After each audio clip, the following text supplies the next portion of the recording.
Il-ħamis filgħaxija il-Parlament approva mozzjoni li kienet imresqa mill-kelliem tal-Partit Nazzjonalista għal Għawdex Chris Said fejn permezz tagħha issa se jitwaqqaf kumitat permanenti dwar l-affarijiet ta' Għawdex. Skont l-ordnijiet permanenti tal-Kamra ta' Rappreżentanti f'kull leġislatura irrid jitwaqqaf dan il-kumitat li fih issir diskussjoni kontinwa matul il-leġislatura kollha dwar il-materji li jolqtu lil Għawdex u lil Lawċin. Permezz ta' din il-mozzjoni mill-Partit Nazzjonalista Għawdex se jkun fiċ-ċentru tal-ħidma parlamentari.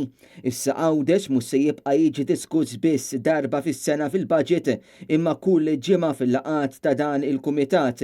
Chris Said sostna li l-Parlament issa se jkun tassew qed jirrikonoxxi lil Għawdex bħala gżira reġjun. Fid-dibattitu li sar dwar din il-mozzjoni tkellem ukoll il-kap tal-Partit Nazzjonalista Adrian Delija fejn huwa insista li issa Għawdex b'mod permanenti għandu jkun trattat b'mod kontinwu brabta ma dak kollu li jkun ta' importanza għall-Lawċin.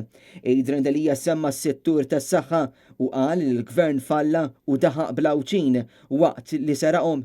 Il-gvern iddeċieda li jbieħ 3 sptarijiet il-barranin bla esperjenza fis-settur tas-saħħa ma xarx investiment u ma stidux is-servizzi. Dwar il-Kumitat Permanenti għal Għawdex qal illi dan għandu jevalwa fost oħrajn il-liġijiet li jolqtu direttament l-affarijiet ta' Għawdex. Il-Kumitat se jkun kompost minn 5 deputati waqt li l-pubbliku, is-soċjetà ċivili u l-imsieħba soċjali jistgħu jipparteċipaw.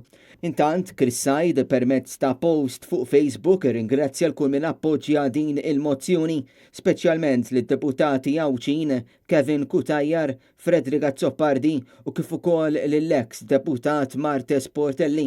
U ringrazzja wkoll il-Ministru Clint Camilleri, il-Ministru Anton Refolo u l-ex Ministru Justin Caruana li taw l-appoġġ tagħhom fil-Parlament biex din il-mozzjoni ġiet approvata b'mod unanimu.